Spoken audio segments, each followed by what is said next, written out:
আপনারা কেমন আছেন? আশা করি খুব ভালো আছেন। আবারও চলে এসেছি টুম্পা রান্নাঘরে জনপ্রিয় একটা রেসিপি নিয়ে। রেসিপিটা দেখতে থাকুন।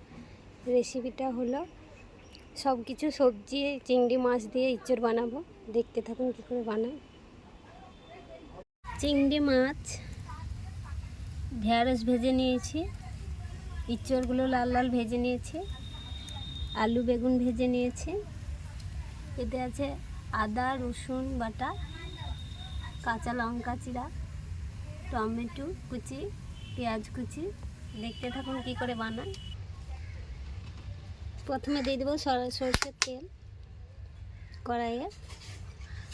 হালকায় তেল দেব, কেননা সব কিছু ভেজে নিয়েছি। জিরে ফোড়ন, তেজপাতা, পেঁয়াজ কুচি, বড় বড় পেঁয়াজ কেটেছি।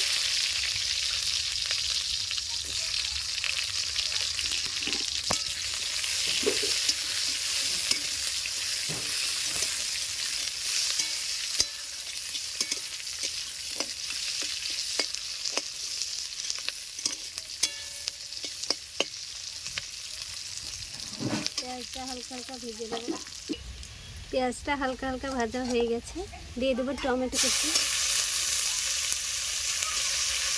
চেরা কাঁচা লঙ্কা, আদা রসুন বাটা, আদা রসুন জিরে বাটা, হলুদ গুঁড়ো, স্বাদ মতো লবণ,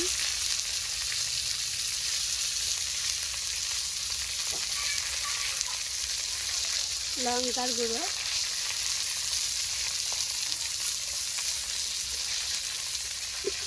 এক চামচ চিনি।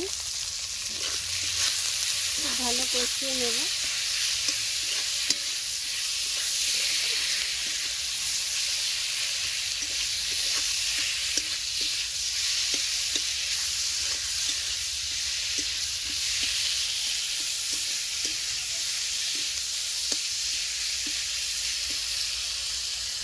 দশ থেকে 15 মিনিট কষিয়ে নিয়েছি মশলাটা।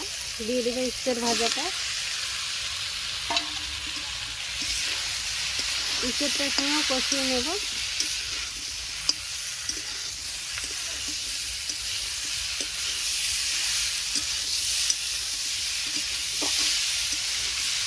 আবারও 10 থেকে 15 মিনিট কষিয়ে নিয়েছি। দিয়ে দেবো বেগুন আলু ভাজা, চিংড়ি মাছ, ভেন্ডি ভেজে রেখেছিলাম, ভেন্ডিটা। সব কিছু দিয়ে ভালো করে আবারও 5 থেকে 10 মিনিট কষিয়ে নেব।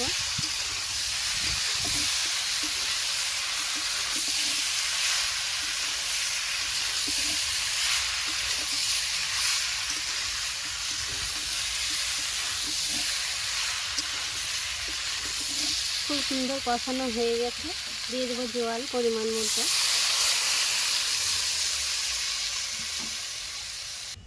দেখুন পরিমাণ মতো জল দিয়ে দিয়েছি। আমি অনেকটাই জল দিয়েছি, কেননা প্রেসারে তো ইঁচড়টা দিইনি, কড়াইয়েই সিদ্ধ হবে ইঁচড়টা, সেই জন্যে এতটা জল দিয়েছি। আধা ঘন্টা চাপা দিয়ে দেবো। আস্তে আস্তে উনুনে হচ্ছে। আধা ঘন্টা পর ফিরে আসছি। দেখুন খুলে দেখবো 10 থেকে 15-20 মিনিট হয়ে গেছে। কত সুন্দর হয়েছে দেখুন। ঝোলটা হালকা ঝোলও আছে। দিয়ে দেবো গরম মশলা বাটা। গোটা গরম মশলা বেটে দিয়েছি, নেড়ে দেবো।